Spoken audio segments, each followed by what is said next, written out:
Rumah Sakit Embung Fatimah Batam. Kita persilakan dengan segala hormat, Pak. Selamat sore semuanya. Saya yakin sebagian sudah kenal saya kan? Yakin ya? Belum ya. Sebagian sudah kenal. Saya di sini sudah sejak tahun 2001. Saya minta maaf saya duluan karena ada yang saya sudah bagian keluarga saya saat ini sudah bilanglah hampir meninggal karena dia kena kanker juga, kanker ovarium. Lagi dirawat tapi sudah meninggal. Ya. Jadi saya minta waktu sedikit pengalaman saya sebagai seorang dokter. Ya. Di sini semua ibu-ibu sudah pernah semuanya pas sudah diberikan imunisasi sama anak-anaknya kan? Imunisasi anak sama anak-anaknya. Imunisasi BCG, imunisasi apa segala macam ini, banyak kali imunisasi. Ya, imunisasi juga hampir mirip dengan ini sih ya, mirip. Imunisasi diambil dari ada yang kuman yang dilemahkan, ya kan? Yang dibikin diproses akhirnya dimasukkan pada anak yang sehat. Akhirnya terbentuklah dia punya daya tahan tubuh kan, terbentuk. Jadi akhirnya jadi bagus dia, bahkan dipertahan sampai dewasa. Gitu. Ada lakukan booster juga dan lain-lain ya. Kemudian saya juga dari bidang saya dokter paru ya. Awalnya sebetulnya dari dulu orang berpikir dulu kan zaman dulu belum ada obat. Obat masih sangat terbatas. Obat-obatan apalagi obat TBC waktu itu. Akhirnya banyak yang meninggal dulu ya. Dan orang berpikir kalau sudah kena TBC adalah sudah kena kutukan. Ya. Akhirnya dicarilah ada dokter yang cukup cerdas dia berpikir ini sudah dia berpikir dia ngambil darah dan plasma dari orang yang sudah sembuh dari TBC dia bikin jadi bentuk yang lebih bersih ya, dia ambil dia punya plasmanya dan dia masukkan sama pasien yang masih sakit. Ternyata banyak sehat ya. Akhirnya dia berkesimpulan ternyata kekebalan itu bisa ditransfer. Itulah sebetulnya dasarnya dulu. Akhirnya sampai sekarang imunisasi pun semakin banyak kan. Itu juga sama juga dengan yang masalah COVID juga. Yang dari yang sudah sakit diambil, dibikin, diproduk, ditransfer kepada orang yang masih sehat. Dan itu jadi kalau cerita ini panjang jadi karena saya juga ada masalah waktu terbatas ya.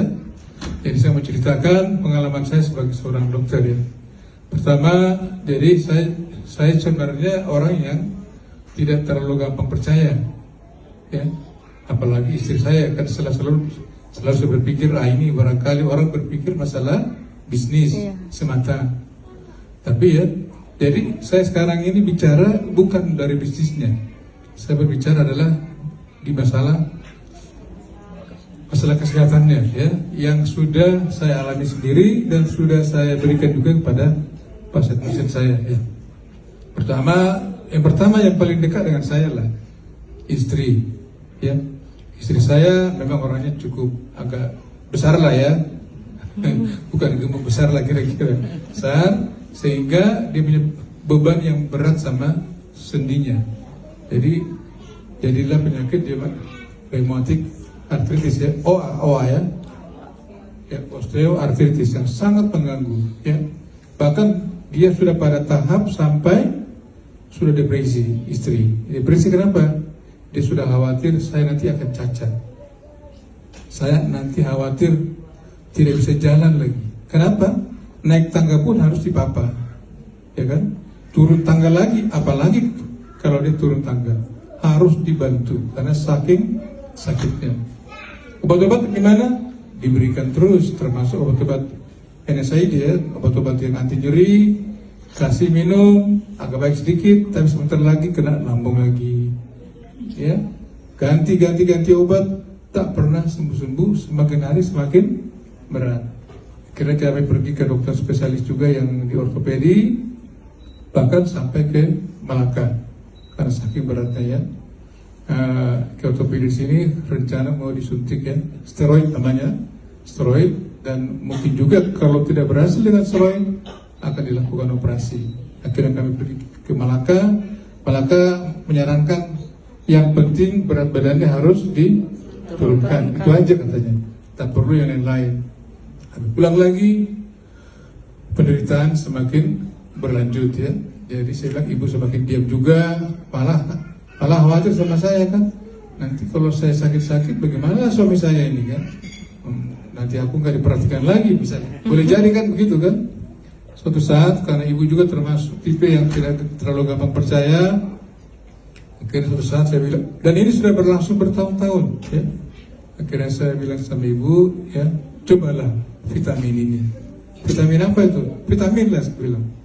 Jadi saya tidak menjelaskan dia, ini apa ini? Karena dari dulu memang saya sudah pakai itu terhadap faktor memang. Dari sebelum ibu minum ya. Akhirnya saya berikan dengan dosis yang sebetulnya sederhana. Cuma 2 kali 1 kapsul aja. Kebetulan mulai saya start awal itu, seminggu kemudian ada rencana kami mau ada jalan ibadah yang cukup jalan sekitar berkilo-kilo ya. Waktu itu dia khawatir juga, bisakah saya berikut ibadah ini nanti karena jalan kaki cukup panjang. Dalam waktu seminggu ya, kira-kira seminggu dia tanya sama saya, itu dulu vitamin apa itu ya? Kenapa rupanya? Saya kira makin parah kan? Tidak, sekarang saya sudah merasa hidup. Sudah hidup saya, sudah bebas saya. Ya. Oh, jadi sudah lebih baik, sudah bebas saya dan saya merasa hidup sekarang. Ingat bahwa adapun banyak uang atau banyak harta tanpa kesehatan tak ada artinya semuanya. Sehat dulu baru kita bisa bahagia. Akhirnya itulah awal cerita sampai saat ini ya, hanya itu aja yang diminum oleh ibu. Dan sekarang ini diminum hanya bila perlu aja. Kalau ada keluhan-keluhan baru diminum. Dan itu salah satu yang saya rasakan langsung. Dan ibu juga sampai saat ini kami berjalan bebas, mau kemana jalan kaki, olahraga pagi pun bebas, meski berat badannya hanya turun 1 kilo. Iya, tapi sudah bisa bebas tanpa dilakukan operasi. Itu salah satu ya. Kalau pasien-pasien saya, pasien tuberkulosis yang berat, yang hampir tak ada harapan sekalipun ya. Bahkan ada yang satu pasien yang sudah berobat kemana-mana sampai ke Singapura ya, disangka Crohn disease ya, semacam penyakit khusus ya, sampai sudah tinggal lidi aja dia, kurus kering. Ke Malaysia, ke Jakarta, ke Singapura, balik uang habis. Dan saya tanya, sakitmu apa? Belum jelas. Kalau begitu sama saya berobat, saya bilang. Kemudian saya periksa, kamu kena TBC usus. Ya, jadi tak perlu di macam-macam, tak perlu di endoskopi lah, kolonoskopi lah, habis uangnya kan, jadi miskin dia. Apalagi sampai ke Singapura kan. Itulah ya, jadi saya berikan, tapi syaratnya kamu harus ikutin apa yang saya berikan. Jadi saya berikan obat TBC dan lain, dan saya berikan juga dia transfer faktor. Ya, tapi kalau pasiennya saya tidak perlu beritahu ya, tapi memang dia merasa, dan orang semua yang mengenal dia sangat surprise. Kok bisa hidup ya? Ya, kok bisa hidup? Karena memang kalau lihat dia dari seseorang lelaki yang sangat ganteng sampai akhirnya tidak punya bentuk sama sekali karena tinggal seperti itu, seperti lidi aja ya. Ya. Dan dia tinggal tulang dia ya, ke luar negeri. Dan sampai sekarang dia sehat ya.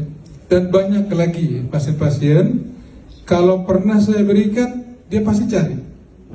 Dok, obat yang kemarin mana? Karena tidak semua orang mampu ya. Ada yang mampu hanya membelikan apa?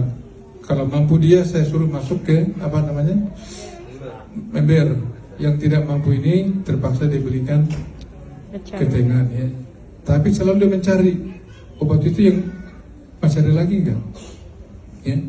Jadi Bapak Ibu sekalian ya, memang untuk seorang dokter memang menceritakan macam begini memang harus ada bukti penelitiannya, harus ada bukti kliniknya. Tapi saya mengatakan bahwa yang saya sampaikan ini adalah implementasi dari hasil penelitian orang lain. Karena berbagai penelitian, ratusan penelitian sudah dilakukan. Ya, silakan buka website, sangat banyak hasil penelitian. Bahkan ada yang pernah di dokter Amerika sana, dia menghadapi seorang tua dengan penyakit yang lupa apa namanya, Alzheimer ya. Iya. Seorang dokter saraf yang sangat terkenal di Amerika, dan dia melakukan pengobatan ya, dan sampai dia akhirnya pada titik dia menyerah, saya tidak bisa menyembuhkan lagi. Tapi entah kenapa dia bertemu dengan seorang yang ya marketing yang transfer faktor. Dia coba, ternyata setelah diberikan, apa yang terjadi? Alzheimer-nya membaik, dan akhirnya dia bikin dalam laporan, dalam buku, ada pengobatan transfer faktor pada penderita Alzheimer. Itu hanya salah satu aja, sangat banyak ya Bapak Ibu sekalian. Jadi saya sampaikan, walaupun saya tidak pernah meneliti langsung, tapi sudah banyak orang melakukan penelitian.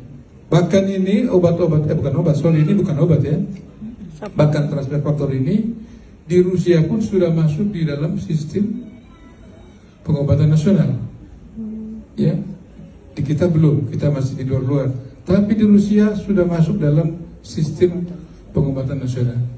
Wah, luar biasa. Dan jujur juga Bapak Ibu sekalian, penyakit kanker memang saat ini obatnya yang betul-betul bisa membunuh sel kanker memang sampai saat ini belum ditemukan sebetulnya, ya belum ditemukan. Makanya saya katakan bahwa usaha apapun harus kita lakukan. Iya. Dan sudah banyak orang juga yang melakukan ini dan dengan hasil yang baik, dengan hasil ya yang ini ya. Sebagai misalnya sebagai contoh, perawat-perawat kami ada yang menderita tumor tiroid ya. Setelah dia selesai dengan kemoterapi, dia selesai dengan radiasi, dia lanjutkan dengan transfer faktor. Dan berkali-kali dia lakukan pemeriksaan PET CT, kemudian pemeriksaan tumor marker, semuanya sudah 3 tahun, semuanya negatif.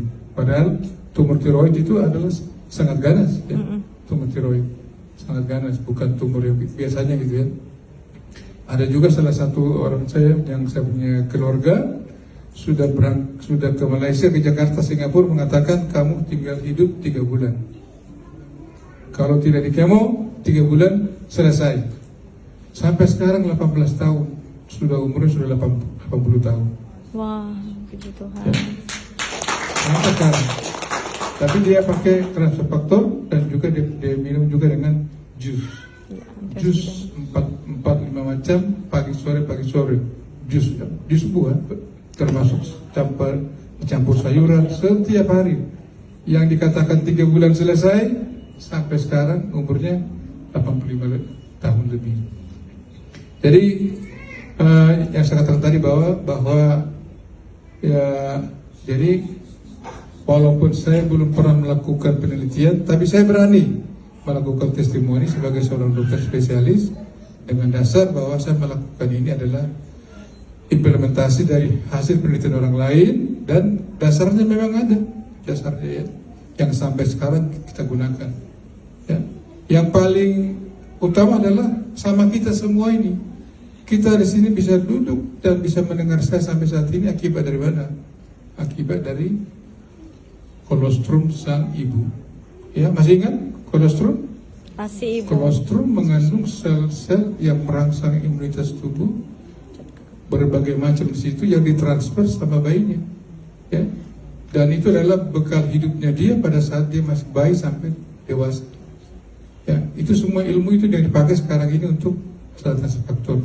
Ternyata ya sel-sel zat-zat kekebalan tubuh itu ternyata dari hasil penelitian bisa diperoleh dari kolostrum susu sapi dan juga dari Kuning telur ayam.